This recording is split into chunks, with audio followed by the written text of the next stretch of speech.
Hello and welcome to the JR's Gaming Podcast, where we talk about the rise of Nintendo and what this great gaming franchise has in store for us in the future of gaming, and of course the country from which it was born, Japan. I'm your host, Judah Terry, and today we have a very special episode, coming in today, very different episode.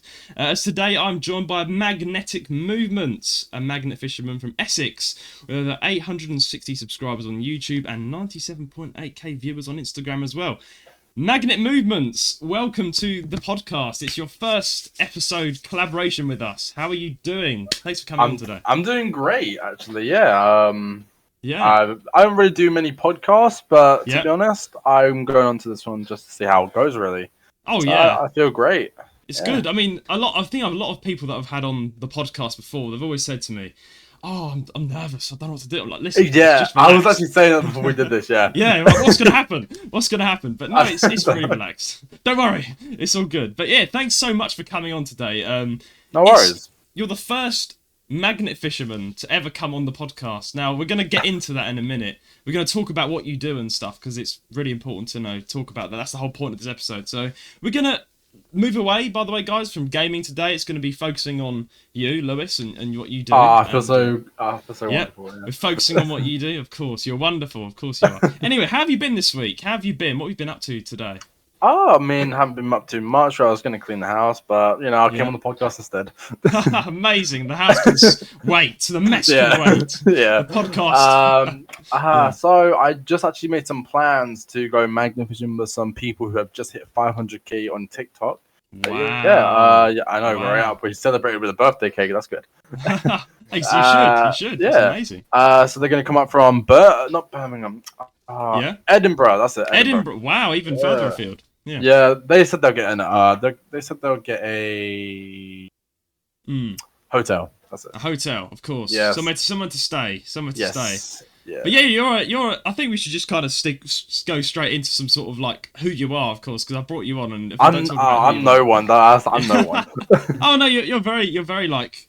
I guess you're up and coming magnet fisherman. I guess I am. Yeah. Yeah. So let's just talk about magnet fishing now, because like I've got to be honest with you. I've seen it around on YouTube. Like I've seen magnet fishing. I'm like, oh, that's interesting. I mean, I do real fishing. Like catching fish. I'm like, I've tried that, and to be honest, while I was magnet fishing, there was these two fishermen, right? Yeah. And one of them had to leave, and one stayed. Okay. Well, and so one of them asked me, "Can they help me catch a fish?" Okay. So where we were, right, there was massive fish in the river. Ooh, good. Yeah, nice. And I was holding the net, right? Okay. And I'm like, what am I doing? Hold the net. We're just gonna put it in a shark. It was the first time me ever fishing. Yeah. And the size of the fish was about that big. I'm like, holy crap! Yeah, it was a catfish. A catfish. Yeah. Damn, nice. No, I've never caught a catfish. I've caught a perch. I've never caught any fish. I mean, you're a magnet fisherman. You got to catch all the. To be honest, I've caught a fish in a glass cup before. Really? While magnet fishing, yes. How does that work? So you're like, a little fish there. You just grab a glass. No. So there was a piece of metal inside of a glass cup, and it was on the magnet, right? Oh, and when I was bringing the magnet up, a fish swam into the cup, and I was like, whoa. That's how I did real fishing.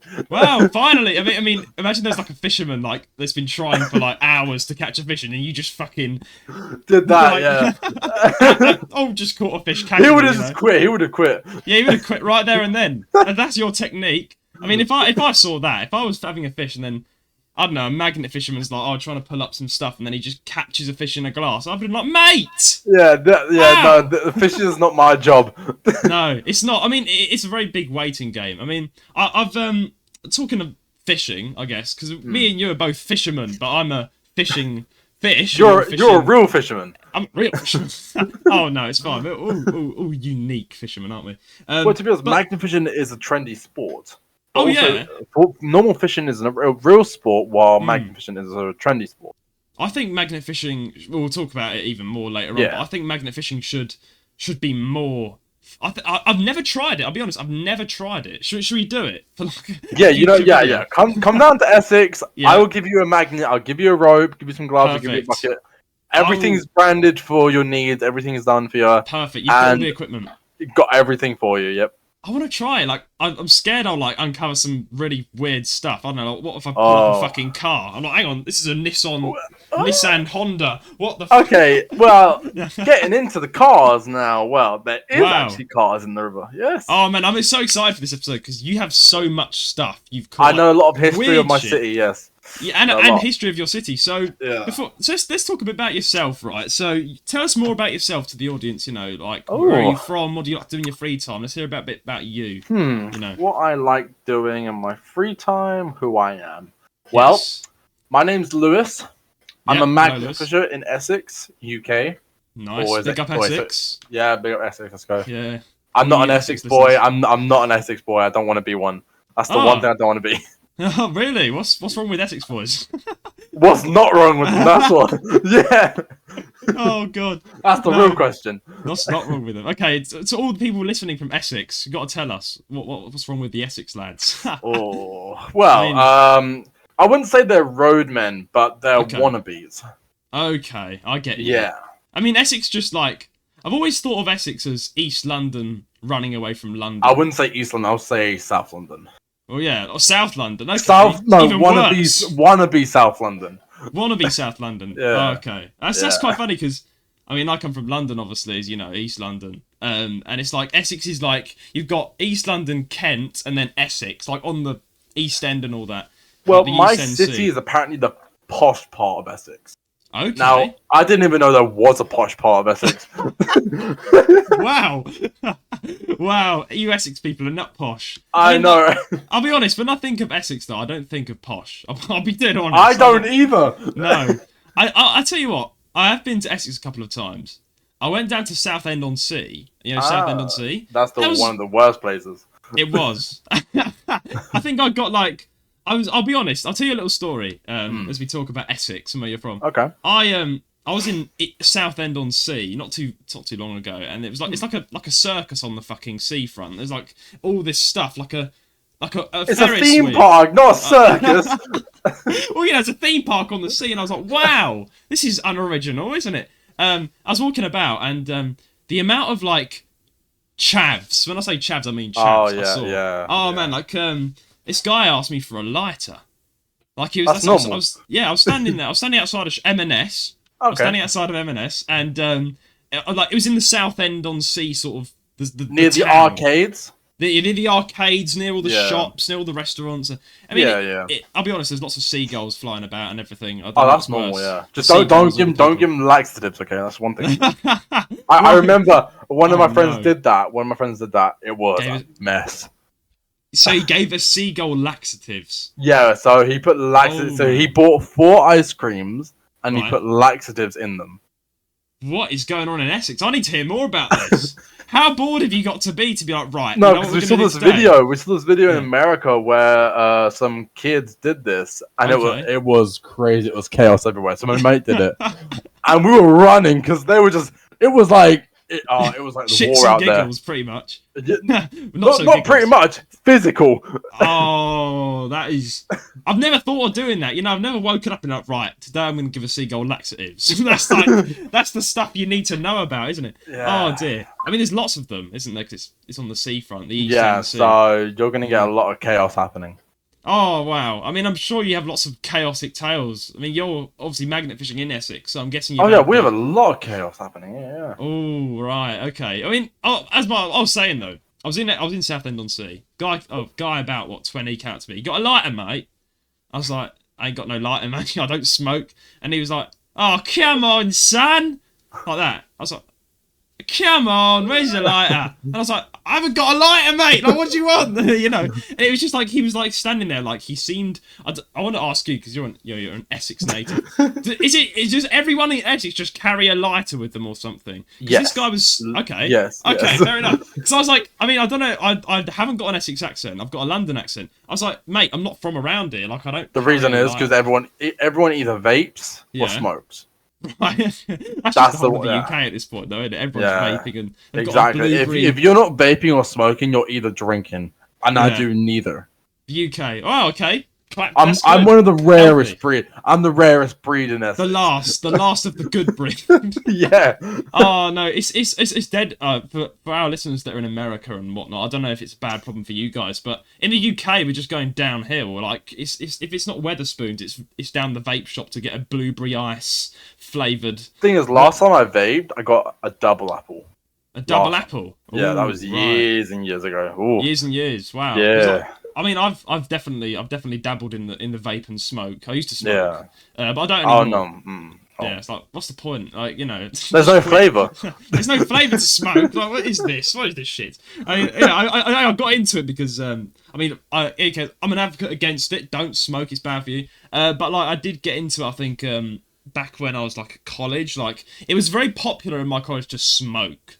I don't know why that is the case, because vaping is super popular these days. Like, everyone's got a blueberry fucking sour or whatever sticking up their mouth.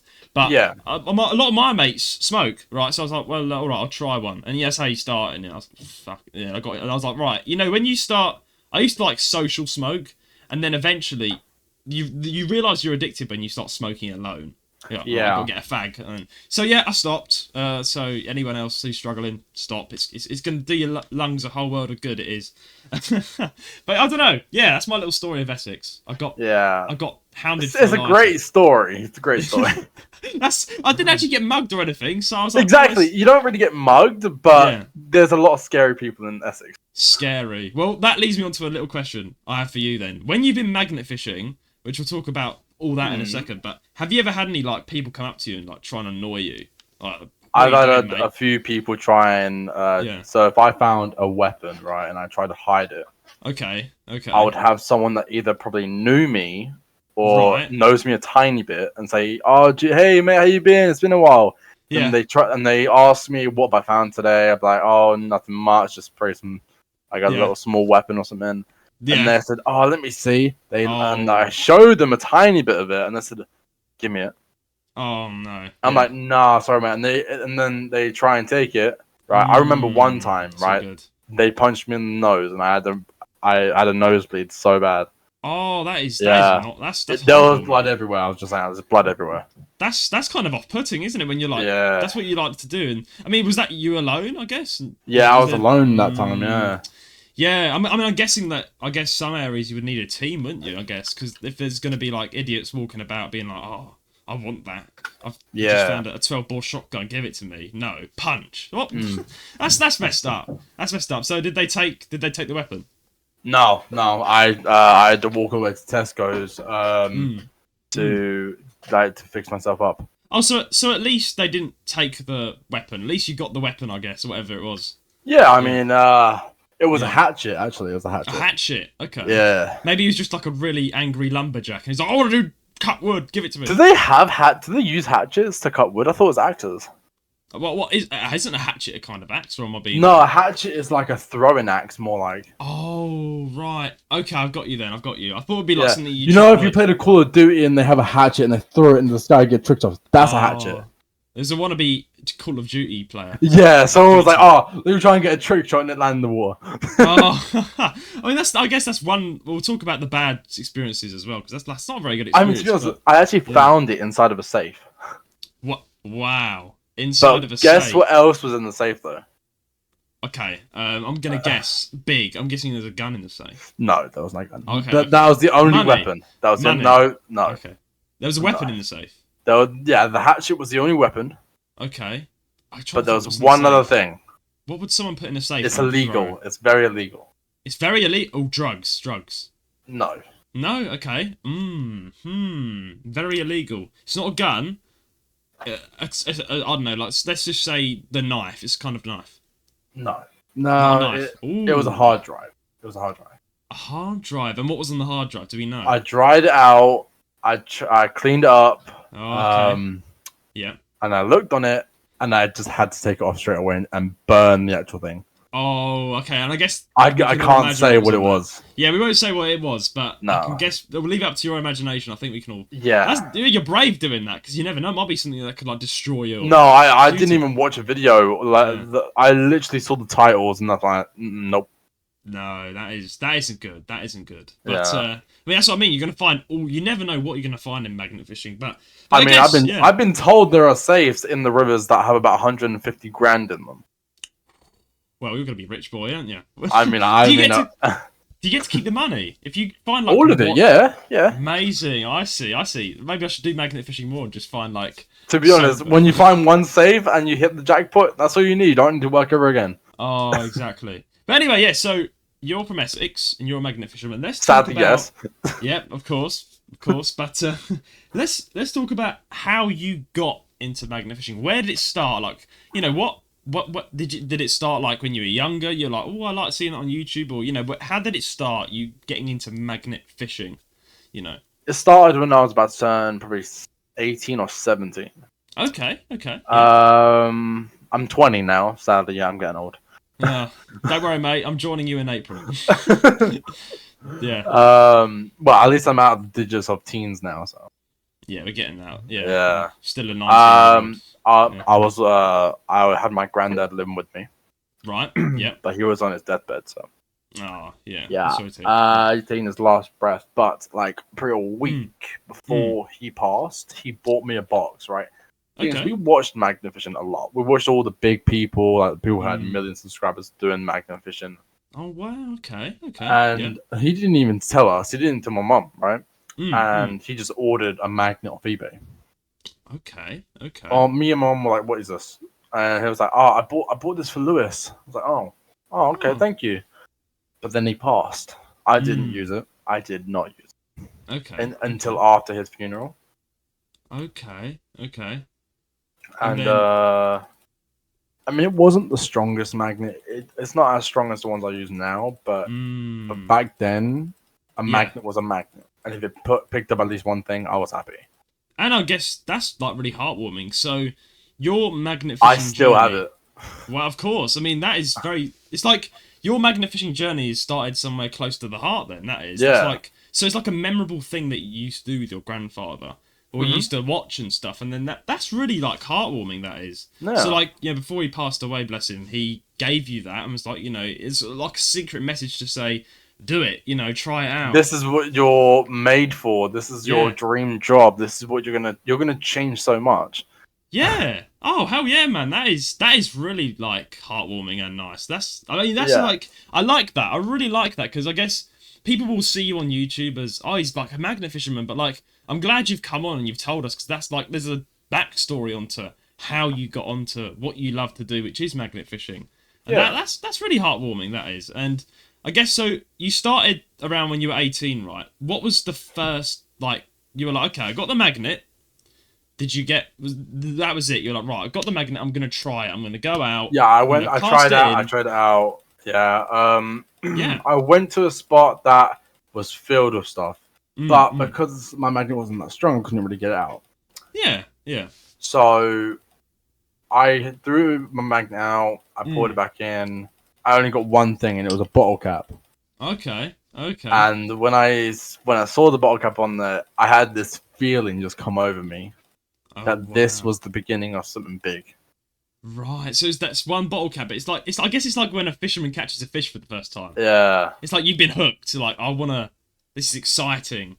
And so was it... So when you got that bottle cap, you're like, right, if there's a bottle cap I still have that bottle cap from 2 years ago. Wow, that's amazing. It's like the first thing. I guess so. Yeah. Did you start doing like every day then, every weekend? And the entire year, that things I also found... So when I was magnet fishing with like a little collab I did, I found a magnet that was way better than mine. Okay. So I was using that. It was very broken, but a broken magnet is still a working magnet. I've got you. Because even if like you have a crack in the magnet, it will still pull things. It was still it doesn't. It doesn't like stop it from pulling. It just has a crack. Yeah. That's like a mug having a broken handle. You can still hold it. It still holds the stuff in it. Wow. It's still good.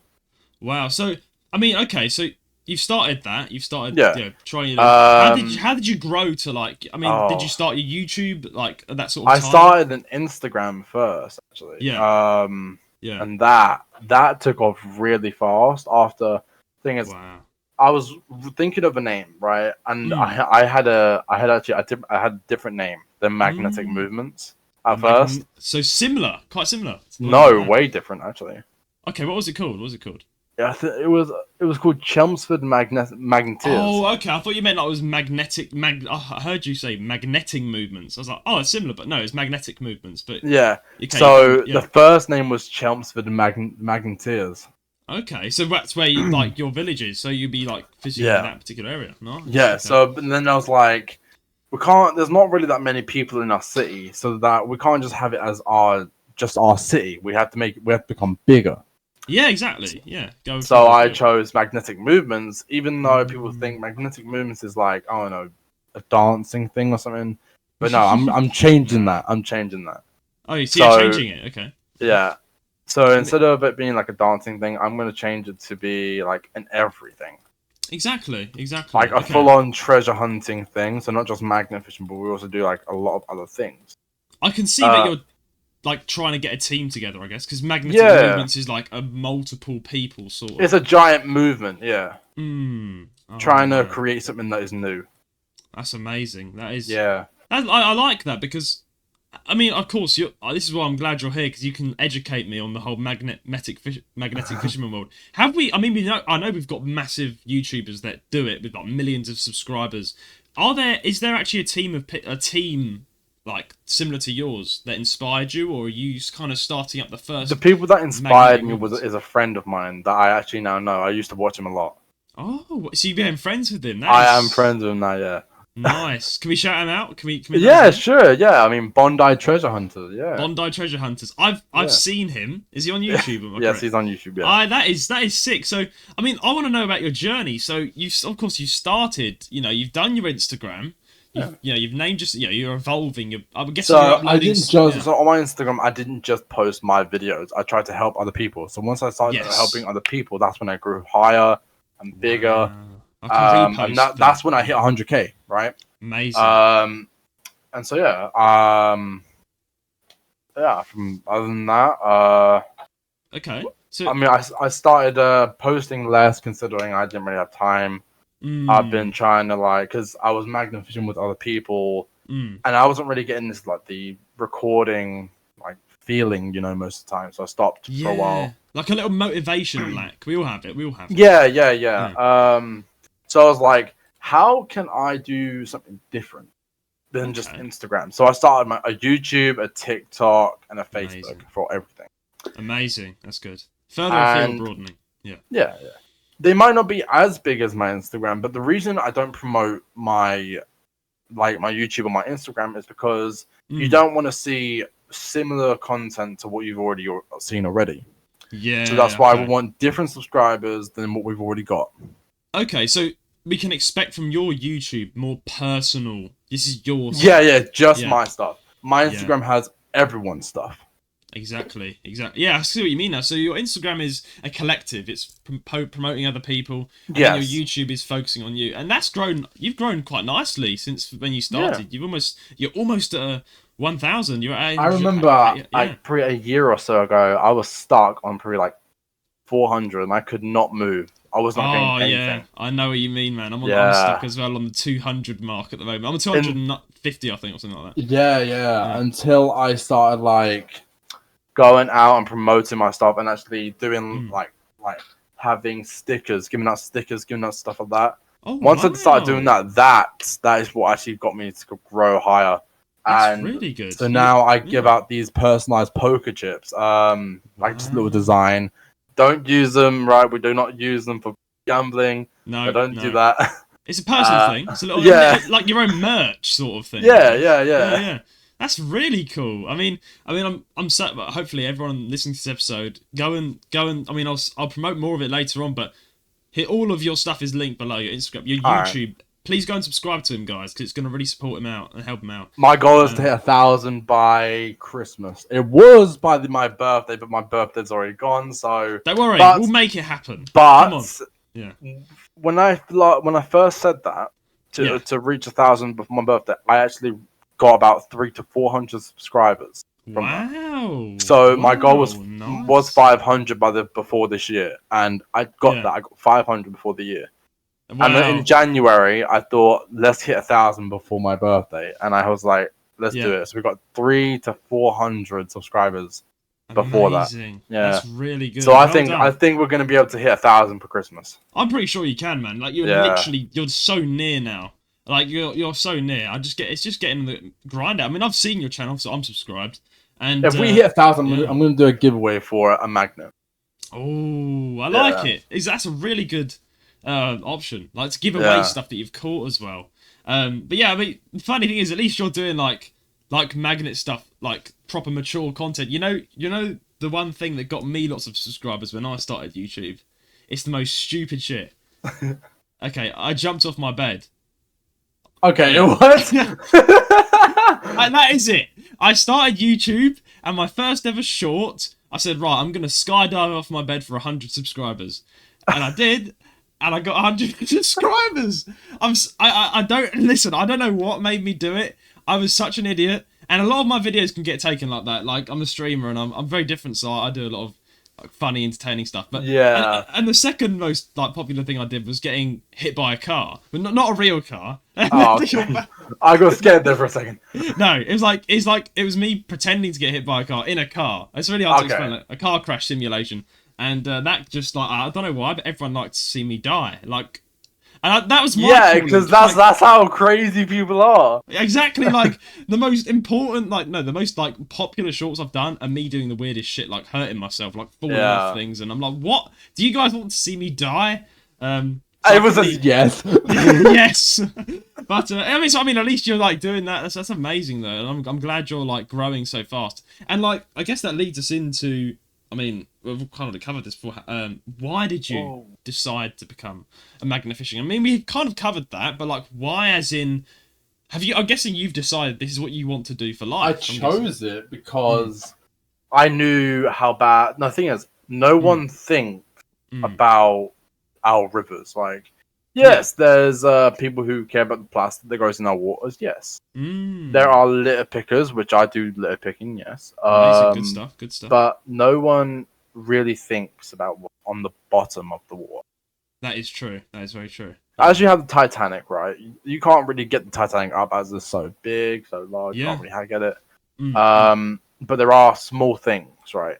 There might not be a strong enough magnet to get the Titanic out of the water, but there's a strong enough magnet to get metal from rivers. Exactly. Yeah. And so I was doing research, right? And I was like, let's get this magnet. Get the first magnet. Come on. I didn't have enough money, so my granddad got me the first one, and that's how it started. But I also thought, no one thinks about the stuff in the waters. They only think about what's on the ground, because they can see that. You can see it. You can't see it. If you can't see it in the water, they don't care about it. That's powerful. And that's what I think. I didn't care about what was on the ground, but I cared about what was in the water.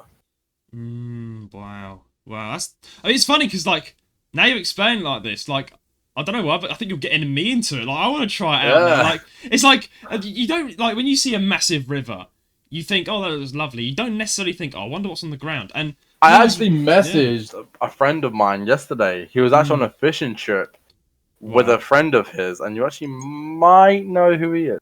I might know who he is. You might know. Jeremy Wade. No, I'm joking, not Jeremy Wade. No. It's actually Phaser from N-Dubs. Phaser! No, I know who he is. Nice. Yeah, so and you know him? Yeah. Wow, he's got a lot of connections. Nice. So he was on a fishing trip with Dappy, and he was on his story on his Instagram. He was on a little river, and I messaged him saying that river looks like it's got a lot of treasure in it. And he was laughing. We were just laughing. Yeah, that's the mind of a magnet fisherman. It's like every time you see a river, you're like, "What's in there?" I mean, like we're going to talk about it in a minute, but like, I guess one thing that I guess we kind of miss out that you magnet fishers are actually doing the whole world a lot of good because yes, you love like the stuff you pull up. Yes, that's really fun. But if you think about it, you're actually cleaning up the canals. We're cleaning more than the government do in a day. Exactly. You're cleaning up the rivers and you're having fun while doing it. Yeah. So that's what's really sick about it. And so, you don't need to go to a gym. Yeah, because you're working your arms. Exactly. That is amazing. Like that's one thing I think a lot of people underestimate about magnet fishermen because it's like, they're having fun, but no, they're actually cleaning up the world. Like you're actually putting that green thumb mark onto the world. That is really amazing. Yeah. So that's why you decided to become one. Like what's in the definitely, water. yeah. And it excites you as well as your passion. The history, the unknown. The unknown. Now, it's time. Now we've covered all that. It's time to actually get into the thick of it. Let's talk about what you found, big and small. Into the thick of it. Let's go. Right. So I want you to just we can have a conversation and just talk about all the stuff you've caught, but. Of course, not all of it. That'll take hours. But, let's just start off with a really big question that I'm sure everyone wants to hear. What is the craziest thing that you have pulled up, in your opinion? Let's maybe rank it as well. Craziest is in like oldest, craziest is in like dangerous, or craziest is in like the weirdest? I know. To make it easy, because you've just told me there's so much, right? Let's pick 5 that can be classed as crazy things. I mean, you can rank them as to what, like... In terms of crazy, I think it would be either dangerous, very unique, like, wow, I didn't expect you would catch that, like worth a lot of money, or, just extremely valuable sort of stuff, like, crazy in that sort of sense. Crazy's a big word. Yeah, okay, yeah. Yeah. Alright, so the first one I ever found was my first explosive. Wow, okay, we're getting straight into that, wow. To be honest, it was my first crazy item. It was my first one. Okay, explain how did that happen? So you were there at the. So I was magnet fishing like probably a week before I found this, and I found a 9mm Glock. I think is a 9mm and a Glock 2 different guns, or is it just me? I know I'm not a gun man, but I've got a friend that knows his guns. I think they might be different. Okay, well, I found a magazine that holds 9mm. Wow. So I was like, if there's a magazine, there has to be a gun. Yeah, okay. So I was like, okay, there has to be a gun here. So I went back like a week later to go look for a gun. Obviously. And every person that walked by me, right, asked me, oh, well, what are you going to find? I was like, I'm hoping I'm going to find a gun. The third person that comes up to me and I said, I hope I'm going to find a gun. I pull my magnet in, right? And instead of me finding a gun, I find an anti-tank round. Oh, so even more dangerous. Exactly. So I'm like, this might be the time to go. You might want to step back a second. I've just pulled out a bomb. Move. Okay. So this was like kind of like crazy enough, considering it's a really public place, as it was near a park, near a very busy place. Wow. But the thing is, this was kind of a good one, considering that this one was not live, so it was good. Oh, okay. I'm guessing I was going to ask you, because I've seen some magnet fishermen on YouTube. When they pull up an explosive, they have to immediately call the police and be like, right, everyone back away. Because it could be active. Yeah, we did that, yeah. Okay. The thing is, it was only me there. It was only me. Right, so you're not panicking, you're like, shit. I was like, what do I do? There's no one else here with me. Oh, God. Yeah. So I had one of the members of the public to block off one side of the path, and then go and get another person and block it off on the other side. Wow. I was on the phone to the police at the time, saying, hey, I believe to have found something that looks or resembles an anti-tank round explosive. Ooh. So there was 2 undercover police officers around the corner, and they were running. And I tried to stop them, say, "Hey, don't come in closer. Don't worry, we're undercover." I was like, "Oh shit! No, slow down!" Oh, because how was I supposed to know? They didn't show anything. Oh, but I don't like. That's kind of funny. So we've just discovered a bomb. Oh, we're gonna run there and hope it doesn't blow our heads off. Yeah, they weren't even armed or anything. They just ran there. So you're like, okay, slow down. There's a bomb here. Yes. And so there was only 2 of them at the time. Right. The thing is, right, I do have a video on my YouTube where I did record it, but I didn't record any of the explosive. Okay. Right. I record what was going after I found it. Okay, we'll go. There was just police everywhere, right? They was blocking up the road, they were blocking the paths. Wow. There was an entire bridge, right, where a main road was going over, right? Yeah. It was all blocked off. That's not. I mean, it just doesn't surprise me. I mean, if there's he's just trying to protect the public, I guess. But so everyone had to back up and stuff. And the thing is, the BBC even had a story on it. I didn't know this, but when I was reading the article, right? Yeah. And it said a child's magnet. I was so heartbroken when I heard that. That is disgraceful. A child. A child's magnet. A child's magnet. BBC, come on. These magnets literally say on the box, "Not for kids." Oh, dear me, that's just insulting. That is. Yeah. So the BBC covered the story on like an article. That's insane. And Oh, what are they saying? there's only one of them. I mean, they've done more. Oh yeah, there's more. There's more. Yeah, there's more. Well, I want to talk about the whole BBC because you've been involved with the BBC a lot. And so, were they just saying, okay, child, not so BBC? Come on, mate. No, I tried to like comment in the comments. I was like, I'm not a child, and it's a very expensive hardcore magnet. Please, like, don't degrade me. I don't know. Like, to be honest with you, I don't know why a 5-year-old kid would be swinging about and finding a bomb and calling the police. Like, exactly. Also, they didn't even say it was explosive. They said, a dangerous item. Oh, let's just. They didn't even say it was explosive. They didn't say anything. Oh, I mean, they didn't even say it was an ordinance. They just said a dangerous item. I've noticed like news companies tend to fumble sometimes, like when they're reporting something, they get something wrong. But I guess okay. So what was it? So when you pulled it out, what was the process? So the police were like they have to check it with some special policemen to like make sure that isn't a bomb and like special. So I wasn't there the entire time, considering the fact it was cold. It was a freezing day. Oh yeah, no, I can imagine. So my family came down because my first explosives. I was like, what do I do? Yeah, what do you do? Yeah. So I had to call my family. They came down. We got hot dogs, burgers, hot chocolate, and then went home. Oh wow! So it was a big treat. So like, you found the bomb. Yeah. That's nice. Okay. So well, I guess that was a good experience. I'm guessing did you take the explosive home or did you? No. The thing is, my magnet was still on the explosive, and I was scared because sometimes the police take your magnet with them. Oh, and they don't give it back? No. Oh, please. They leave it on there with the explosive on it, and they explode they explode it with the magnet on. Oh dear. So you can lose it. I'm guessing you have to have more than one magnet with you when you're magnet fishing because you never know when you're going to lose sometimes, one. Yeah. Okay. If you're in unknown territory, then yes, you definitely have to. Okay, I got you. Okay, let's move on to another crazy object. Second one would probably be an artifact from a ball bearing factory from World War II. Wow, I mean, you told me this off camera. I think was it about the Chelmsford. Yeah, would you like to explain? Yeah, sure. Yeah. So in World War II, we had I think one of the biggest ball bearing factories from World War II. I think the Germans blew it up in World War II. It was the top leading ball bearing factory used for like weapons, artillery cannons, vehicles, stuff like that. And that's what the Germans had to blow it up considering the fact they were using it to fund the war, make some war stuff and weapons. Of course, and most of the ball bearings and stuff, when it blew up, landed in the river next to it.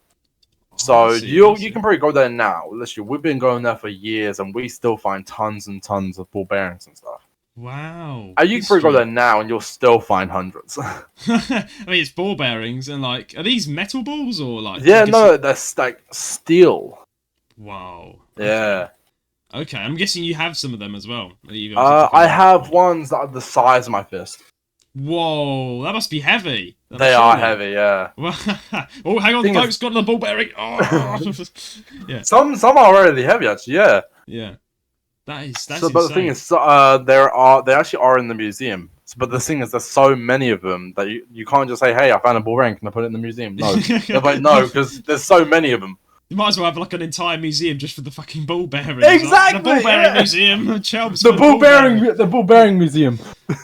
We have many different sizes. They range from fists to faces. No. Yeah. Oh dear. There was circular ball bearings. There was severe ball bearings. There was cube ball bearings. Whoa. There's all types of ball bearings. So like some of them you couldn't even count as ball bearings, or square bearings. Yeah, the cube ball bearings. Yeah. Okay, that's so insane. So I mean, that means that you're finding out about the past and the history. Yeah, the thing is, we found an artifact that it wasn't a ball bearing, but it was something that you make ball bearings in.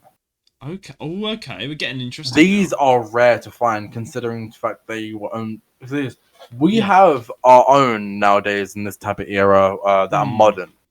But back then, you can't really get ones from back then, considering the fact they're heavy, they're hard to get, they're rare, they've been snapped in half, it's hard, it's old. Oh yeah, but going back now, World War II. Yeah. Oh yeah, but the thing is, if you found one in the river, I mean, that's even rarer.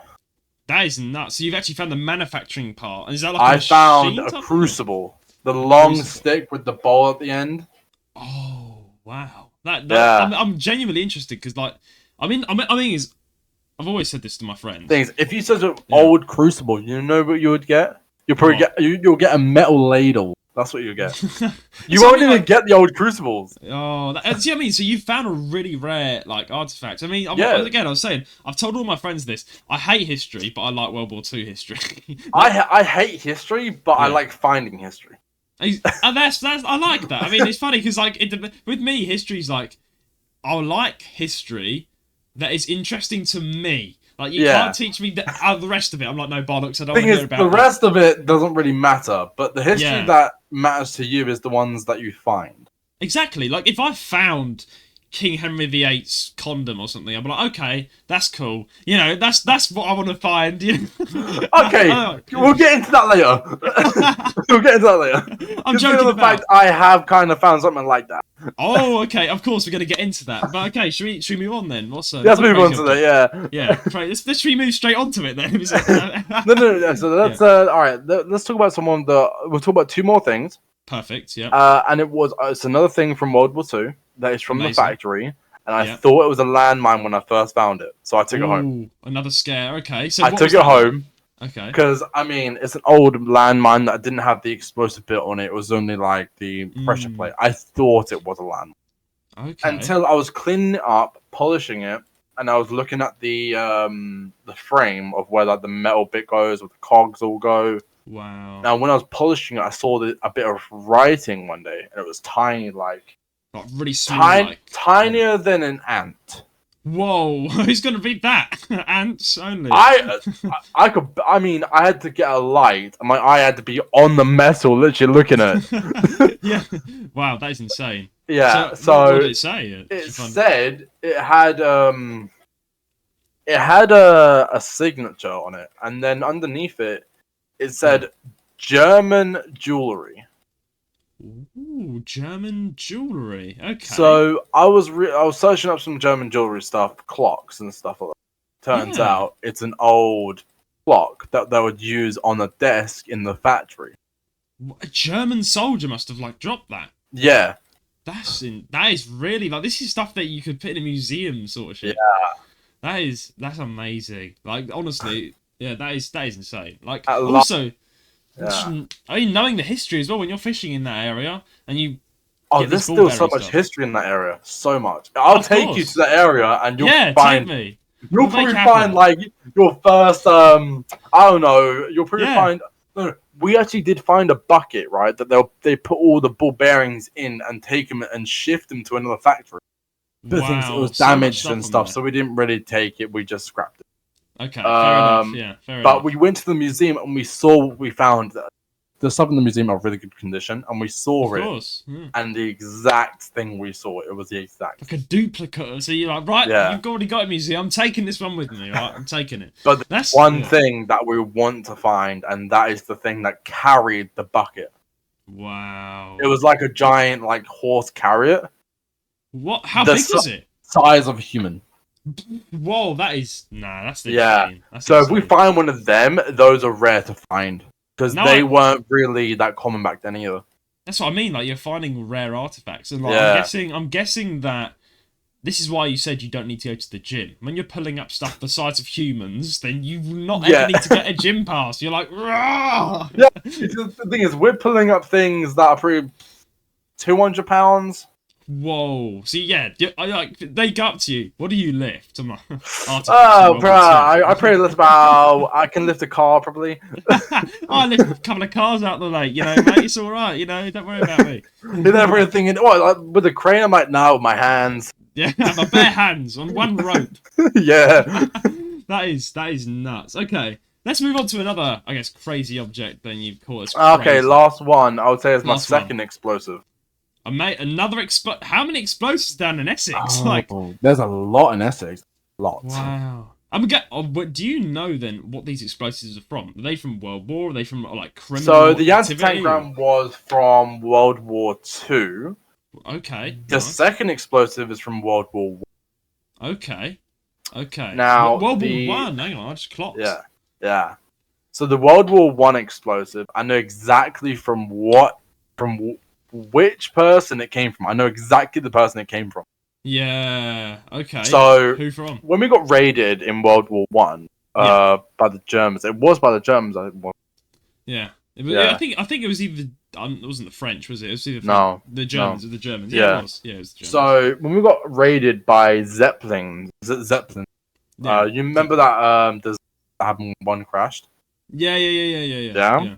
Mm. So that exact one that crashed Oh God. was the one that raided us, Okay. Yeah. right? Yeah. And it was an L10 Zeppelin. An L10 is basically one. So there's 20 Zeppelins, right? And then they're all like numbered and dated. And this one was called the L10. The L10. Got you. Yeah. And it raided us hard. It killed a lot of people. It damaged a lot of people. Yeah. But the thing is, it also dropped ones that were in the river. Oh. And Okay. the thing is, there are dates on a map on a letter. Yeah. You can search it up on the internet and you'll find it. Of course. And yeah. it only tells where ones have hit buildings. It doesn't tell where the ones are in the river. Yeah. Yeah. Okay. So they don't know if one's been in the river. They only know if the ones that have actually hit the ground. Got you. So they don't know of any that have fallen into the river. They don't know any apart from the ones that we found. I see. You So found the history. there's probably lots more in there. That is nuts. And I'm guessing you're still finding them to this day. So still. if I'm correct and the pattern is correct, Yeah. so I found 2 explosives, and Yeah. so there was a magnet fisher, right? A magnet fishing group called Essex Magnet Hunters. Nice. They've stopped. They don't magnet fish anymore. But they found one just a bit further up the river from where I found my first explosive. Wow. Okay. Yeah. So then I found my explosive. So they found theirs a bit further up, and they found mine. Yeah. And then my next one was a bit further down. So many. So if I'm correct, the next one should be a bit further down. Okay, so another one is yet to be found. Yeah. I see. So It's almost like putting together a puzzle. Like when you describe it to me, you're like putting together a puzzle from the past. Yeah. At this point, you just open up a museum in your house, mate. Call it the Lewis Museum of the Lewis Museum. No, I'll call it the Magnetic Museum. Yeah, the Magnetic Museum, although run by magnetic movements. Yeah. Dead ass. Like you should like. There's some. I'm guessing like some of this stuff. I mean, this sounds dumb.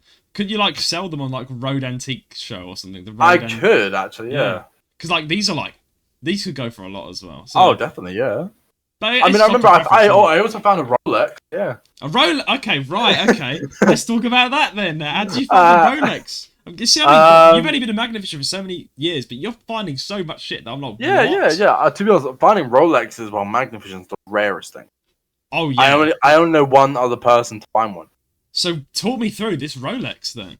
So to be honest, it was a good day, but it was also a sad day. Because I lost the magnet, but I gained a Rolex. Well, if you gain a Rolex, then I'm sure it's fine. I don't think so, considering it was very damaged. So I took it to the Rolex shop, and they said to get this fixed, it's going to cost 50,000. 50,000. Considering the fact the watch is worth 45,000. Oh, so it is fixable, but if you pay an arm and a leg and a head. Yeah. That is okay. And so what? I'm guessing it doesn't tick anymore. No. Is it made of gold, silver? It was gold inside. Nice. Because all Rolexes are made out of gold inside of the cogs. Okay. But it was supposed it's a Submariner Rolex, so it's a scuba diving Rolex. Oh, so someone was scuba diving in the canal? Yeah. Why would someone scuba dive in a canal? I don't know if that. So the council says they clean the river every 6 months. Okay. Do you believe that? I don't think. No, there's somebody sitting on their asses. But I do remember that we did do a cleanup group. There was a lot of us. There's probably about 60 or 70 of us. So when they feel like it, sort of thing. Yeah, when they feel like So we had about 5 to 7 scuba divers, about 100 litter pickers, and a few other people. I was the only magnet fisher. Okay. Wow, okay. I mean, you're still doing a good stuff. I mean, I would rather magnet fish than scuba dive in a canal, to be honest. I would actually rather scuba dive. Really? Yeah, you'll find way more. That's a good point, actually. I mean, would you be able to see through the murk? Definitely, yeah. Okay, that's fair. I mean, I guess the joy of magnet fishing. And if you you use it, you can also use a magnet. I got it wrong. Thing is, if you get your magnet stuck, you can just get it undone.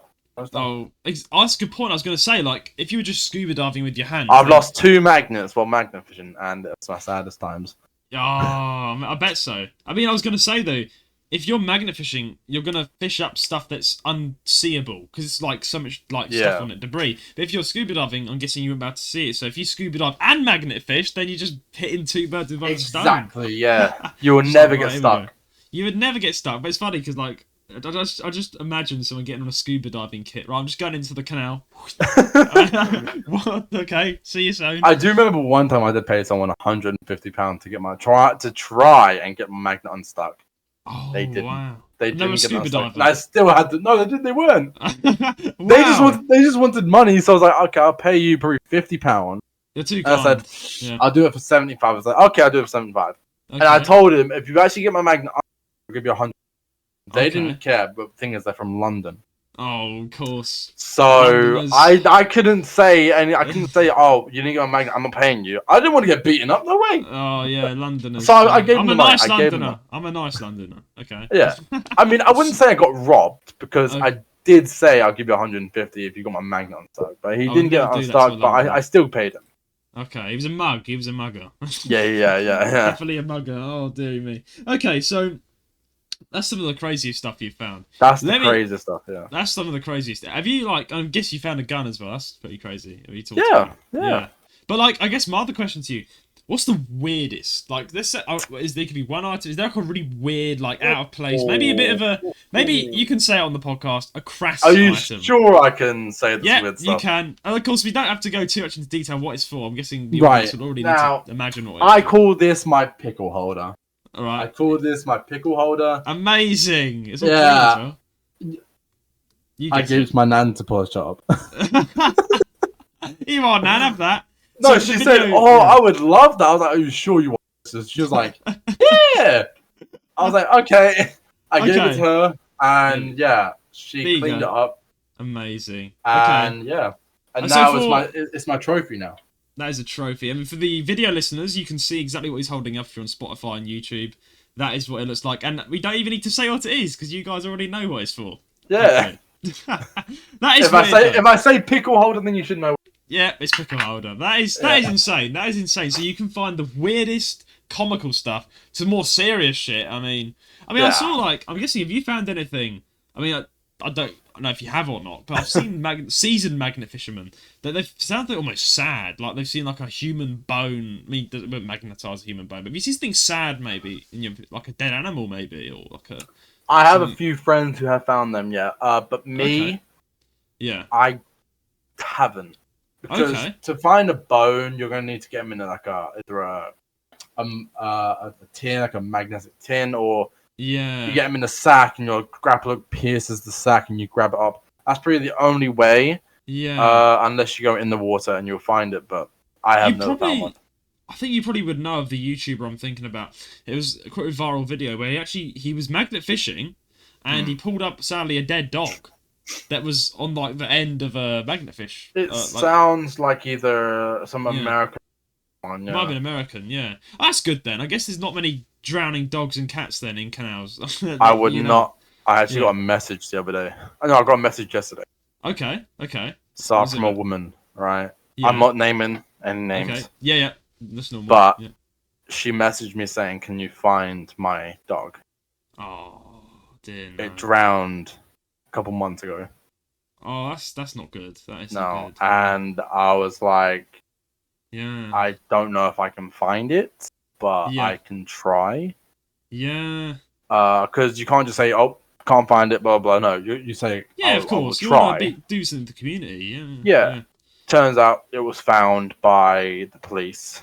Oh, okay. Yeah. Okay. And it was missing for 3 months. It turns out it was in another town over. Okay. It floated all the way down the river.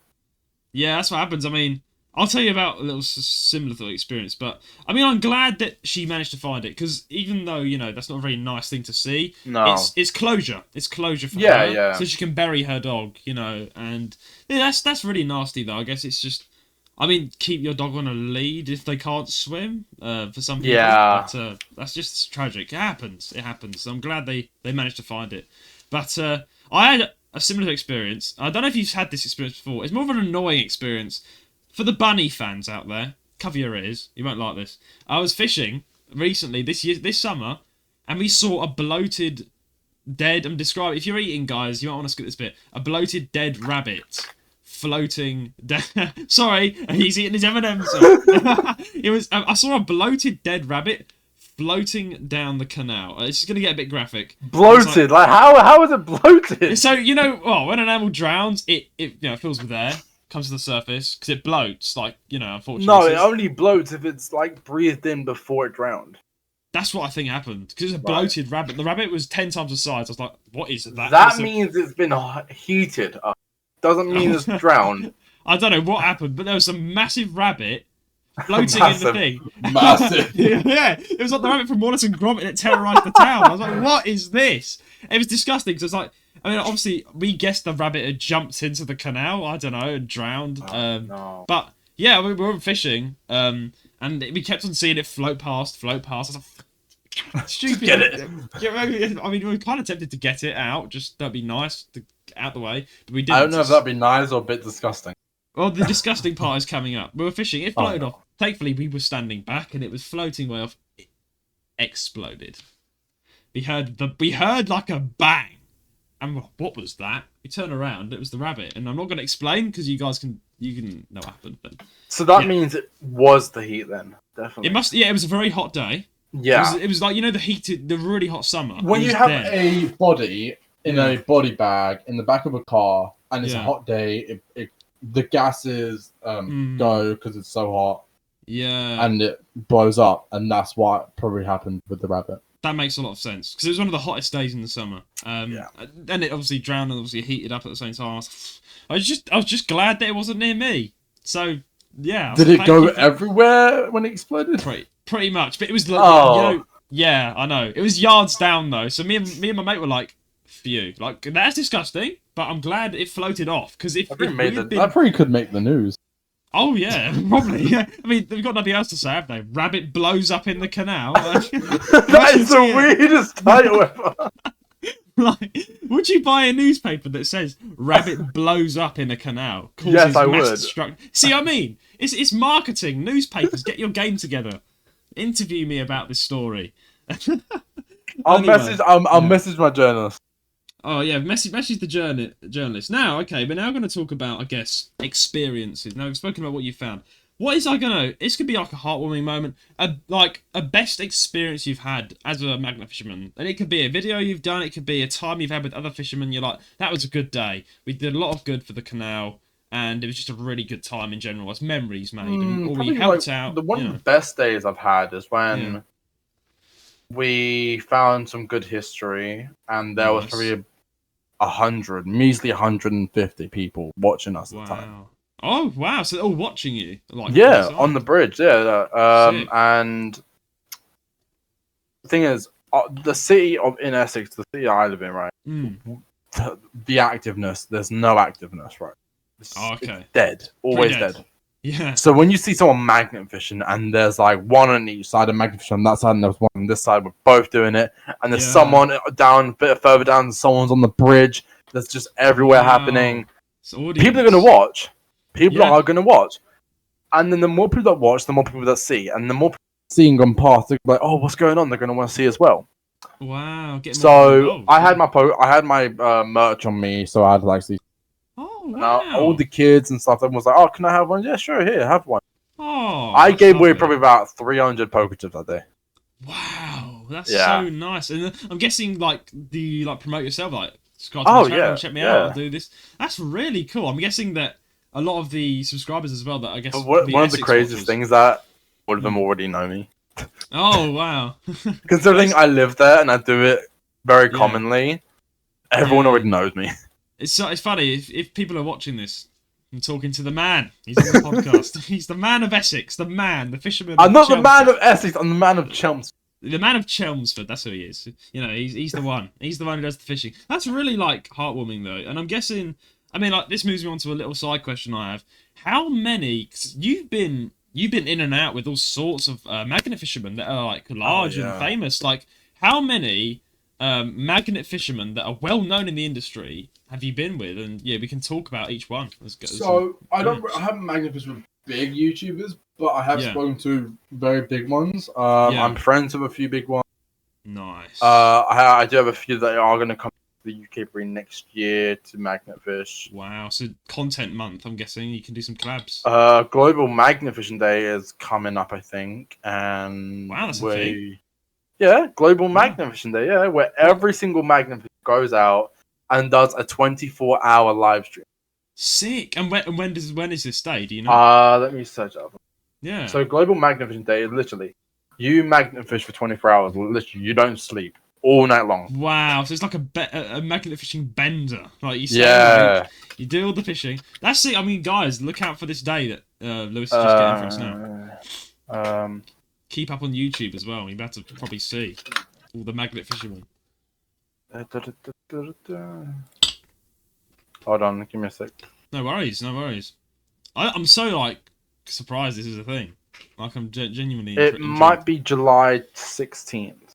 July 16th. Wow. We missed it. We missed it. But I'm guessing you got something planned for the next July 16th. Oh, definitely, yeah.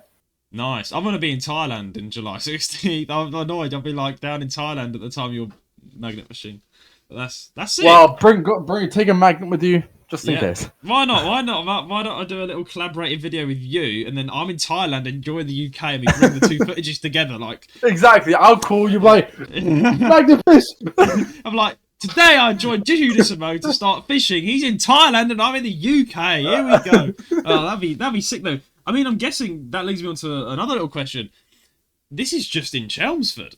There's so many waterways, canals, systems in the entire UK, and not just the UK, around the world. The best ones are either between Oxford and London. The River Thames is the one river that you will find the most amount of stuff. Oh, so much shit in there. Also, what about Grand Union Canal? That runs through like London up to the Midlands. Oh, it does. Yeah. But there is one in Wales, right? Yeah. I just started speaking to him literally about a few weeks ago. Nice. And the amount of weapons they have found. They're not like real like murder weapons, but they're fantasy weapons like from like Dragon Ball Z weapons or like Demon Slayers. A merch weapon. I see what you mean. Yeah, things that are like crazy looking. Like you look into history, a whole cosplay party fell into the lake and drowned. Exactly. they found over 200 weapons. Yeah. Right, in one canal. Oh, that's insane. And they're all fantasy weapons. Just go Wales and have a look. I mean, exactly. I don't know if you get this feeling when you fish up an item like that, a gun, whatever. I love this about this sort of magnet fishing world. You can look at that item and be like, there's a story behind this, and I guess we'll never know how it got in here, whose hands it was in before it fell in the canal. But it's a mystery, and it's just fun to think about. I'm holding a piece of history right now. This could have been in like a famous person's hands. This could have been in who knows what. It's just a mystery, and we'll never know. It's that sort of mystery of holding an item with an unknown story to tell, and we can kind of piece together what the story is by just looking at it. That's like a really rewarding feeling. I'm guessing you get. I mean, include definitely guns, considering the fact like this could have been a serial killer's gun, considering the fact that you have a friend who actually found a assassination gun. Ooh, yeah, I mean, Hitman just like throws it in. No. So this was so you remember? Do you remember the Swedish Prime Minister? Something Maybe. Palim from like 1981 or something. I might not. I do know a lot of Swedish. Yeah, so he was assassinated outside the cinema, right? Okay, yeah, I might have heard of that, The gun was thrown down a sewage pipe and it was washed into the river. Okay. Yeah. A mate of mine found it and the reward was 1 million. 1 million? He moved to the UK and now we're friends. Oh, wow. Did it say he sold it? Did he sell it or did he keep it? Oh, yeah. He got it. Yeah. That's insane. You see what I mean? Right. I'm doing it. No, I'm giving up the podcast. I'm going to be a magnet fisherman. You know what? You find crazy things. That's what I mean. If I can get 1 million quid, yes, please. I'll do that. Oh, that's insane. Yeah. That's insane. I mean, I guess you do it because of the joy of it. And I that's do insane. it because of the history, helping out the community, showing my love and passion to. Oh yeah, it's like a community thing as well. Like I'm guessing, even though there's one of me, there's gonna be more of me. Exactly, and I'm guessing you're gonna inspire people like myself to do magnet fishing. I've inspired so many kids and stuff to start magnet fishing, and when they said, "Oh, I haven't got enough money for a magnet," I'm like, "I'll give you one of mine. Keep it, go." Oh, that's really kind, isn't it? 'Cause you're getting that's like that. That's sort of. I'm gonna give you this. It's a helping hand. It's a helping hand, and you're actually doing the world a lot of good. You know, kindness costs nothing, and you're like helping people. More people clean up. More people discover the joy of magnet fishing, and like the fact you've only been doing it for a certain amount of time, but yet you've got all these stories to tell. Show me. This is insane. And like, do you have like a plan to go further afield in the UK? I'm guessing eventually. Yes, I am. I'm messaging a lot of people, so probably like soon or next year we're gonna probably have a big team. Nice. So next year, big content month coming up. Oh, definitely, yeah. A lot of content with a lot of new people. Subscribe to him. We've got a lot of stuff coming up for the channel. I guess okay. So that's like the best experience. I mean, we kind of hit off the podcast with a bad experience, but let's have a look at the downsides of magnet fishing. Of course, magnet fishing is amazing. I mean, the worst experience. Let's look at some of the upsetting experiences you've had, and maybe raise awareness for people that want to be magnet fishing to be careful of these experiences. Have you ever had any? Yeah, I have. Yeah. Never put your grapple hook on your magnet at the same time. Okay, right. Never do. And that's how I lost both my magnets. Oh, no. Because the grapple hooks get stuck on something that's permanently stuck to the ground. Yeah. And you'll never get your magnet back. You know what? I share the feeling because the amount of times I've snagged in fishing and I've lost the float, the hook, and the sinker. It's insane, man. The feeling is horrible because, like, sometimes I'll rig up the line for my fishing rod perfectly, and then I'll end up losing the entire shit. Like, I have to snap the line just to save the entire thing. I do have one more story. Go on, tell us. We want to hear this. So, I've had a lot of people message me because they are upset. They've lost their magnets. They've lost their fishing gear. Of course. On this one little thing, right? Yeah. So, in the park in my city, right? With Central Park. Yeah. Nothing like New York, but yeah. Of course. Yeah. But there's this part of the river, right, where the train goes over with a bridge. Nice. And I've been getting a lot of messages saying, I've lost my fishing gear, can you help me? I've lost my magnet, can you help me? It's gotten stuck. Wow, okay. And so I was like, what's going on? Why is everyone getting stuck in this one area? Yeah. So I threw my magnet out. Okay, big risk. It didn't get stuck the first time or the second time, but it got stuck on the third time. Oh, okay. So I called my buddy up. He came out. Nice. He got in the water. Yep. The water was about 8 feet. 8 feet. Wow. Okay. Wow, that's deep. But when he got to the magnet, he stood up, and the water level was up to his knee. Oh my. So it turns out there's something massive in there. So big. So when he got my magnet unstuck, I came back probably like a month later to see what was there. I got my underwater camera. Yeah. Not cheap. Of course. Yeah. And when I threw it out there, I was shocked to see what. What was it? Come on, what did you see? I saw track marks. Not marks, but I saw tire tracks, not tires, but tank tracks. You know what I mean? Yeah, like a tire mark. Okay. Yeah, for a tank or an artillery, something like that. Wow. And I'm like, did I just find a tank from World War II? Considering things, so I did my research when I got home.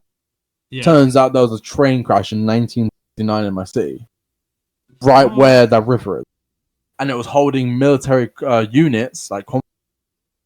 And when it crashed, a lot of it fell off the tracks and landed in the park. Some of it landed in the water. And they only managed to retrieve some of the stuff with the train. Oh, okay. So I'm like, if I try and tell someone try and help me get this out, they're not going to believe me. No. I mean, So I keep trying to tell people, hey, I'm going to need help. I need a crane to get this thing out. I need something bigger than a crane. I need tanks or something.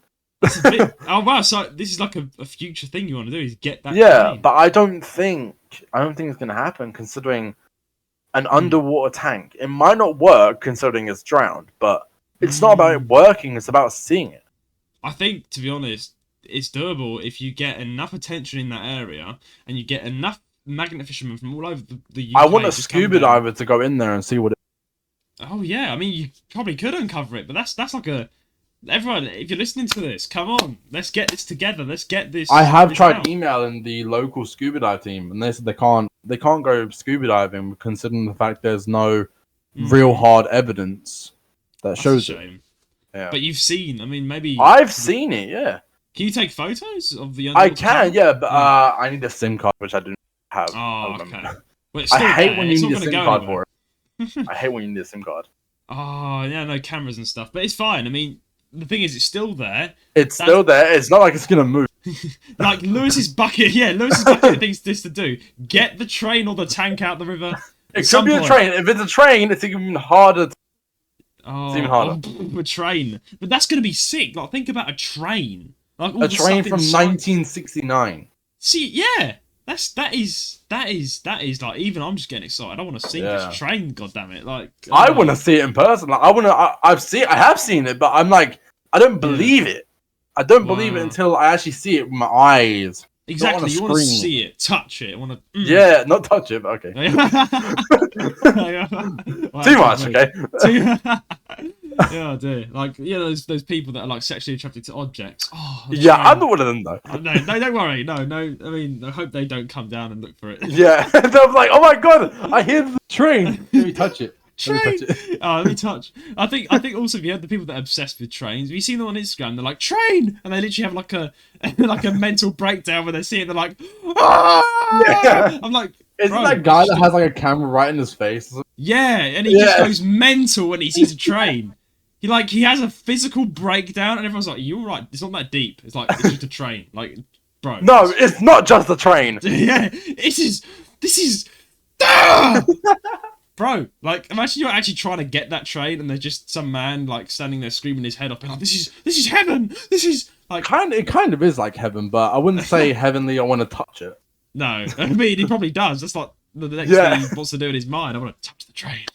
You reach out and grope the no. Anyway, yeah, of course, I'm guessing that's one downside. I guess is not getting people to find what you've seen with your camera and like, But a bad experience. I'm guessing the worst experience. I'm guessing was it getting punched in the face, or was that how much worse do you get? Probably, yeah. Yeah, probably. I mean, that's just making important just to be careful of your surroundings, I'm guessing. I mean, I've had a lot of people ask me, hey, if you find a call me, I'm like, no, I won't. Sorry, what was that? I have a lot of people, I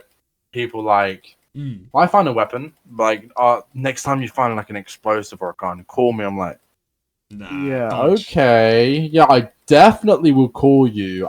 Definitely will call you. No. I like, of course, you gotta be polite, obviously, be like, yeah, of course, but then just don't. Like, yeah, no. Because they're usually, they could be curious, or they could be just dodgy people. If they're in Essex, they're definitely dodgy. The average Essex geezer, get me a gun. I need a gun. Yeah. Oh, dear. But anyway, I guess that's one thing, is to... I guess fishing with a team would help a lot, I'm guessing. It's way easier when you're with the team. Oh, yeah, 100%. So, yeah, I mean, but don't let that put you off, guys, if you want to magnet fish on your own and get to do it. Yeah, most of the time it's fun, If you live near London or in Essex, hit me up and I'll magnet fish with you. If we don't have a magnet, I'll give you one for you. Oh, wow, yeah. Yeah. The DMs are open, yeah. I mean, you can find all of Lewis's stuff down below, so... Yeah. Literally hit him up. He's open. You can even find my entire personal life on my Instagram. Yeah, all of his personal. Very personal. Well, it's very personal detail. Oh, dude. Yeah. But anyway, for our last question before we hit the ad break, would you encourage more people to do magnet fishing? Oh, definitely. Yeah. Nice. I mean, it's better for the mental health. It's better for physical health. It's basically better for everything you need. Yeah. Thing is, if you're getting bullied, start magnet fishing, and people will be like, "Oh wow, you find really cool stuff."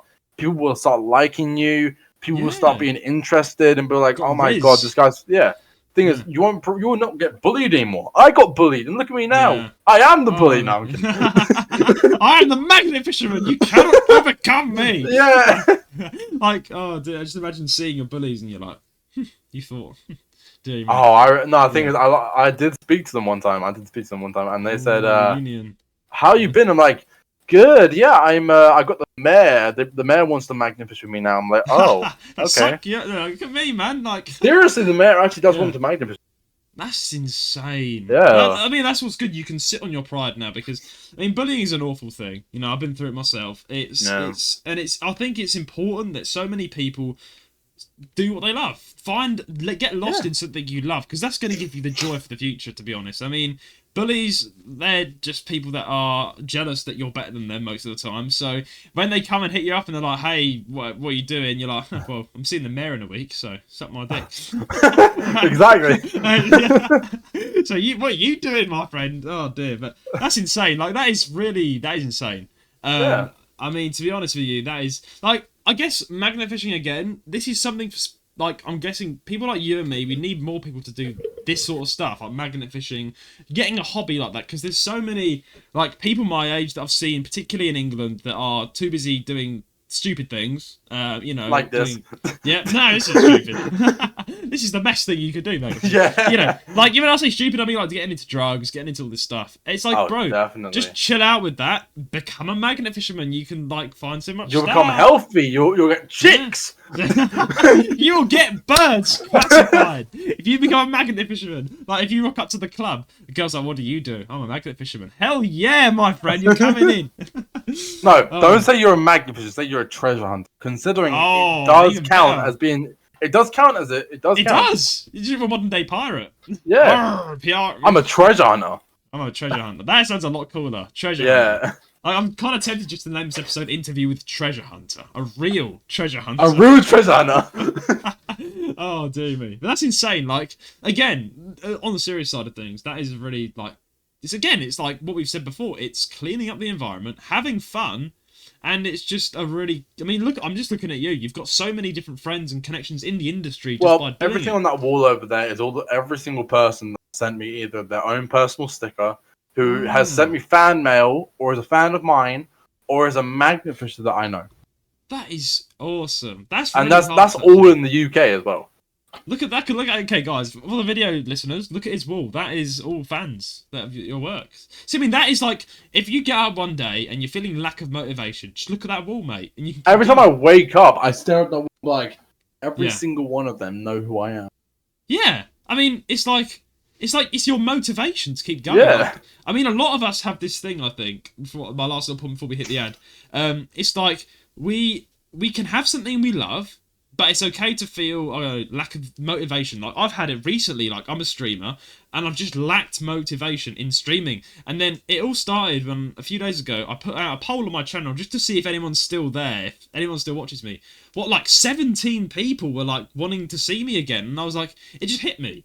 Why would I give up streaming when I've grown this far? Exactly, yeah. Yeah, like, I've come this far. So if anyone out there is lacking motivation, just look at the progress you've made. It pays off, and look at all that. That is amazing. Like, that's really heart touching to see. Look, so many people have sent you stuff for your magnet fishing as well. Yeah. So, I mean, guys, that is insane. But anyway, we're gonna move on to the last part of the episode after the ad break. So, without further ado, let's hit the ads. Sorry to interrupt the episode. I'm Rowan Fern, the co-host of this podcast. If you're a regular listener to our podcast, you would know that me and Judah love to hear from our community. Every single week, we read out your comments and questions on the podcast. One viewer wrote in telling us how they found their wife directly through the popular 3DS game, Pokemon X. Bloody hell, you don't hear that every day. You can become that viewer by writing into our podcast email, jrsgaming135@gmail.com. That is jrsgaming135@gmail.com. I know all of you hate ads, so on with the show. And we're back from the ad break. Lewis, I'm going to hand over to you because you have something exciting to talk about that's slightly different, but it's also treasure hunting. Right, so I also do metal detecting, and Sick. I have found a few cool things. I have found silver coins in my pastime, but Nice. these two things definitely break the time when I found a silver coin. They might not be Wow. silver, they might not be gold, but the years on them is really cool, and Like the prices old. on them. One is very old, and one is very expensive. Wow. Okay. Let's see then. What are these? So, this one right here is a bell. Wow, that's an old bell. Guess how old it is? That thing looks like this may sound dumb, but I'm guessing like early like 1910 or So you think it's only like 100 years old? yes. Am I wrong? Yeah, older? Try a bit older. Oh, okay. I'm guessing the 18 Older. 17 Older. 16th century. Oh, older. Way older. 15th century. Way older. Oh! 14th century. Try before Christ. Before Christ. Yeah. You're having a ding dong laugh. No. Before So, Christ? not only was it before Christ, it was 2,000 years before. That is like Celtic times in the UK. This is from the Bronze Age, so it's over 4,000 years old. 4,000 years old. How does that work? How did you find that out? So, I'm flabbergasted. because the thing is, I searched up like cattle bells because I thought this was the cattle bell, Yeah. but it turns out it's the crottle bell from the Bronze Age. They used these on like carts, like with horses, so that people can hear someone coming from afar, so that they can be prepared if they're going to get attacked. Whoa. So yeah, that's made out of bronze. Yeah. Can I ask you the value of the value? Must be that's got to be. Oh no, I'm guessing There is no value in this. There's just age. Oh right, so they don't sell those sort of items. Nah, so there's 12 in the National History Museum in London, Yeah. Okay. and this is the first one ever found in my city. That is insane. Hold on to that. That's a piece. Oh, of definitely, history. yeah. That is, and that was one metal detecting. Oh, definitely, yeah. And that was a beach, a forest. Where was that? No, it was found on King Henry VIII. Oh, King Henry VIII's grave. Yeah. Wow. I mean, where's that in the UK? I'm not telling you that. No way. Uh, That's my spot. That's your secret spot, bro. I want to go there Yeah. and I want to find. Okay. Oh yeah. Anyway, that is insane though. That is the oldest item you found. Surely. That is the oldest item. Now I'm going to show you the most expensive item. Okay. Right. Here we go. For all you It's money. this coin. It's pretty dirty. I haven't cleaned it, but you can't Yeah. really make it out. Whatever it is.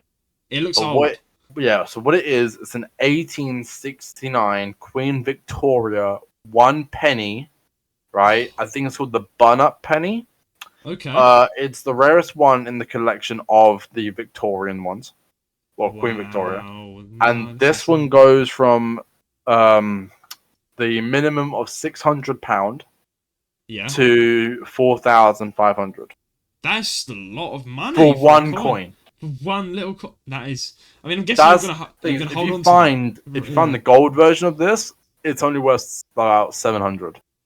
Oh wow! No, So- that's rare. Like, How is Bro. the copper one rarer than the gold one? maybe I don't know. Maybe there was less of them. That is. Yeah, maybe. So are you gonna keep that for a rainy day if your house goes I'm down trying and to sell find it? a buyer for it. If I can find a buyer, then I'm definitely buying a new magnet Yeah, and I'm buying a new metal detector. yeah, investment, bro. That's Definitely, insane. yeah.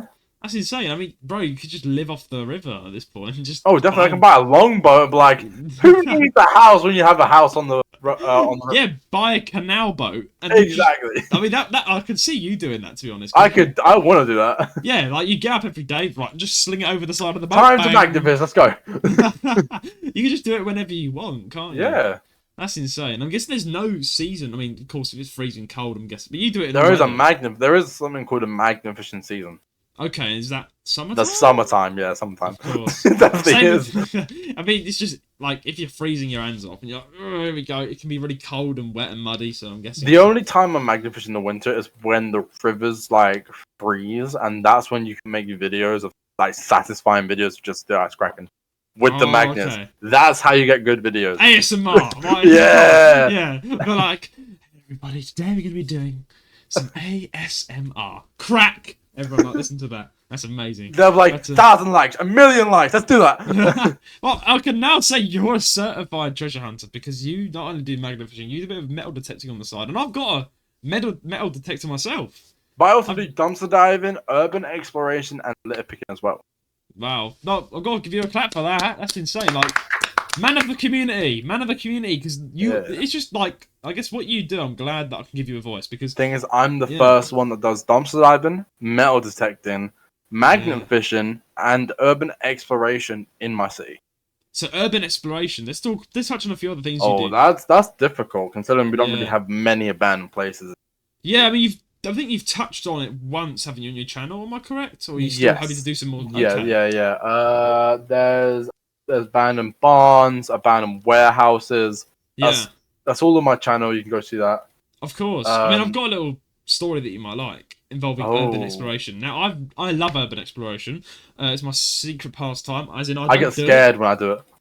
It is. That's what I mean. Like, you should get a team like me and you. We should go explore an abandoned building. Why not? The urbexing buddies. The Essex and the Londoner. We went into a haunted house. I think, to be honest, there was one very odd place. I was walking in the countryside near my house. That's the scariest place. The scariest place. Now, when I mean remote, I mean remote. Like, I was in a really walking mood, and listen, I get shocked. I walk like miles. Like, I walk silly amounts. Oh, definitely, yeah. I walk like so long. Like, I'm out for like 5 hours, 6 hours just walking. So I walk to entire other cities. It's just what I like to do. It keeps me fit. So yeah, and I get the steps up. So I was walking in the countryside, and I was like, you know what? I'm gonna get lost on purpose. I'm just gonna walk into the countryside, and I'm just gonna get lost. I'm just gonna explore the fields. Why not? And I was walking for like 2.5 hours, and there's two little stories that I want you to like. That I think you might find interesting as someone who likes to explore. One. I came across like the outlines of a house, but it had been burnt down. And this was in the middle of flipping nowhere. Like, this is some overgrown field. I had to like step over all the grass. And it was like, it looked like a long house. Like, but it wasn't necessarily a house, because it was like an outline of metal as well. Like, it was a big barn type thing. Yeah, and it had been burnt, like black ashes. And now this is where it gets weird. Tied to one of the metal beams of the outline of this thing was a backpack. Yeah, it was a backpack, a full-on rucksack, and it had been burnt. Like, it was charred. Like, it had been burnt. There was something in that had been... Like, the entire thing had been burnt up, and there was weird things lying about. And Did you go inside? Yeah, I went inside. It was really creepy. There was something off about the place. I didn't like it. There was, like, a big wooden sign on the top of the last remaining part of the roof. Oh, you should have took the sign. That could be worth a bit of money. Yeah, but there was nothing on it. It was like, as in, like, there was writing that had been carved or burnt off. Oh, okay. It was like, it seemed like something bad had happened there. Like, I don't know, I had this feeling due to the backpack, and this sounds really out of place and very awkward. There was a pair. This is where I was like, I'm leaving this place, because I wasn't even filming. I was just like there on a walk. There was 2 pairs of women's clothing, right? You can guess what that is. Top part, bra. On the floor, just fresh. Like 2, just there and there. And that's what freaked me out. It's so random. Maybe it's the spot for them. Maybe, but it was not romantic. It's a burnt down house. I mean, goth people do like that stuff. Okay, if you're a goth. Was the women's clothing black or red? It was, no, both of them were black.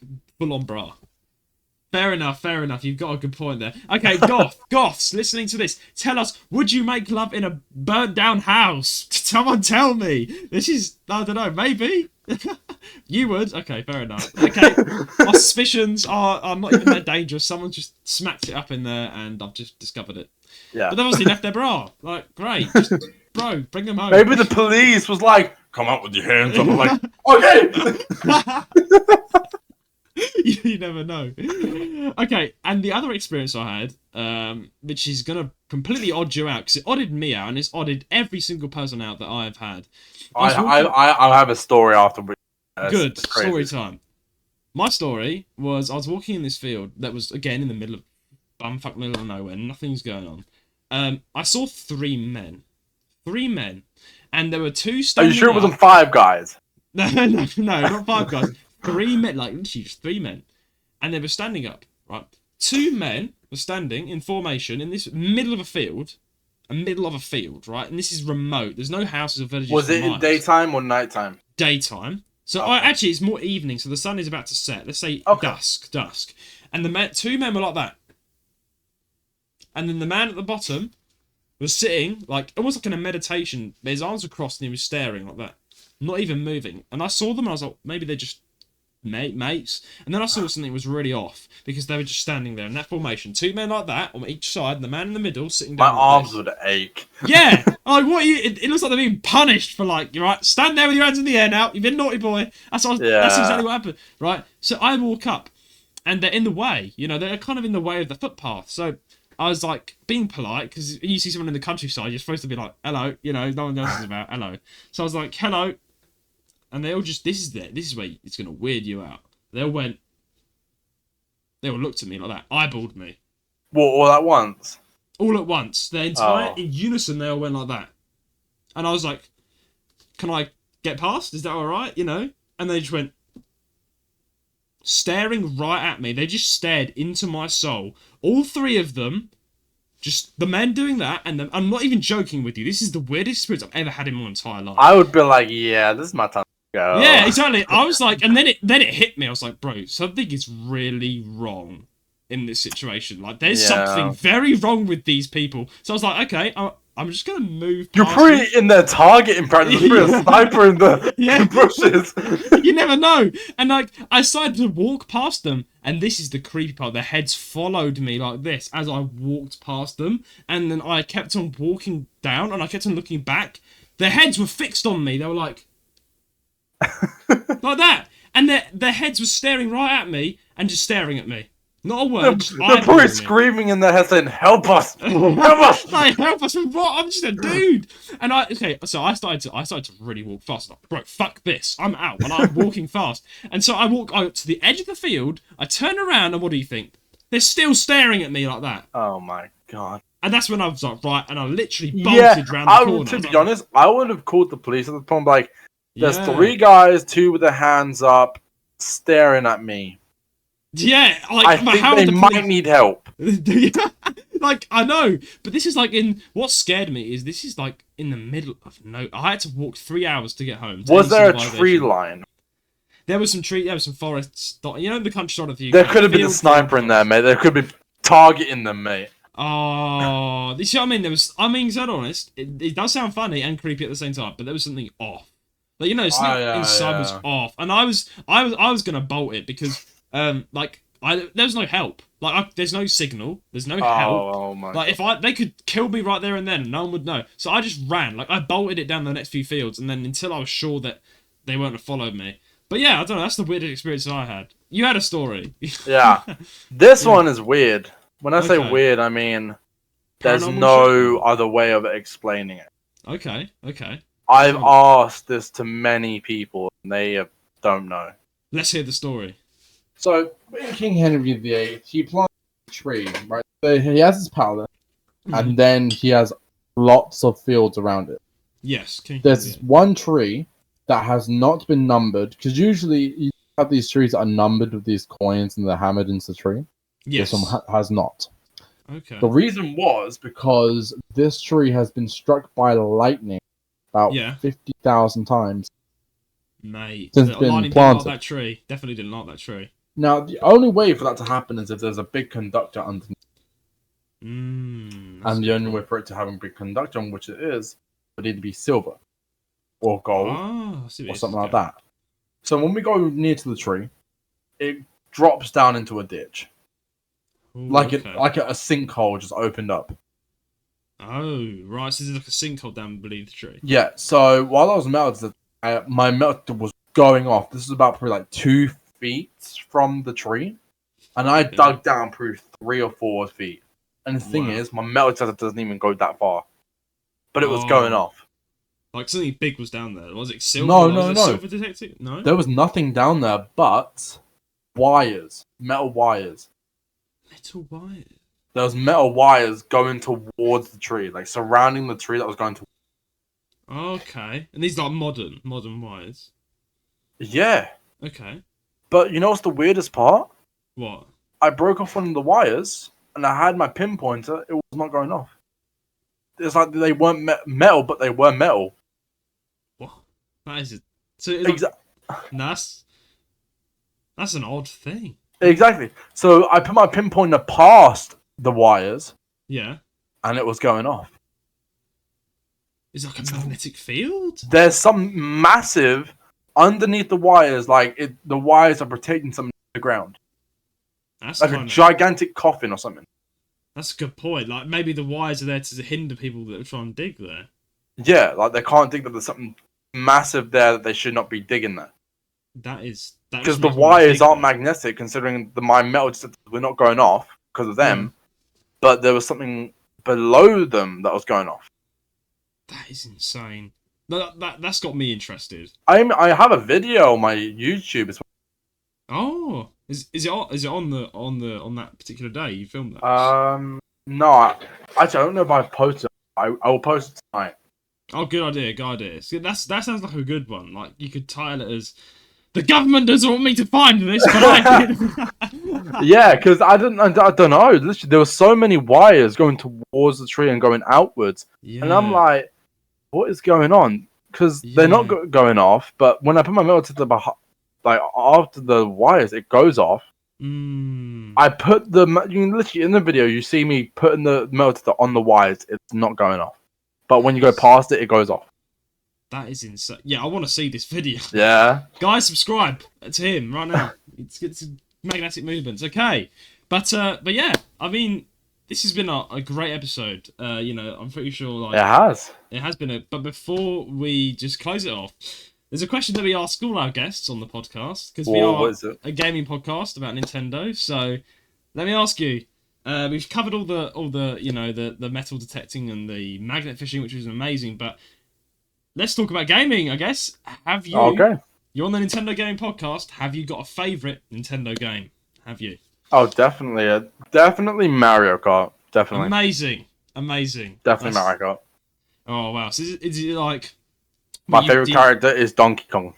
Is it like... Yeah, oh, yeah. Donkey Kong. Why Donkey Kong? I mean, I'm more of a fan of Bowser. Because he's a person that isn't really mainly liked. Because in the movie... Yes, he was one of the main characters because he was strong. Yeah, he got more. Everyone loved him. Yeah, but in his own personal way, no one really liked him. He was just a person there as a mascot. He wasn't really the main person. Similar to like Waluigi, I'm guessing, like unknown. Yeah, that's really cool. I mean, so what's your favourite Mario Kart game that you play on? Is it Mario Kart Wii, Mario Kart DS, like from the past, or was it Mario Kart 8 Deluxe, the Switch one? It was the original Wii one. Wii U.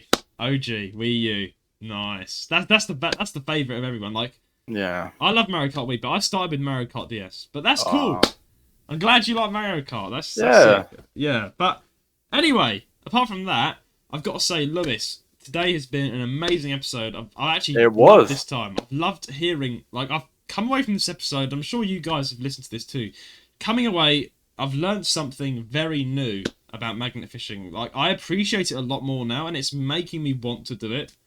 So, Lewis, thanks so much for coming on. No worries, mate. It was nice seeing you too, mate. Yeah, thanks for coming on to the podcast. So, without further ado, all of Lewis's stuff will be linked below. His YouTube channel, his Instagram, his Facebook. I'm all going to link it down the link tree. He's got a link tree as well, which I'll add in there so you can find every other platform. So be sure, guys, to go and check all his stuff out. Follow him and support him because that will help him out a lot. But until the next episode, which will be coming out next week, please send in your questions and comments to jrsgaming135@gmail.com.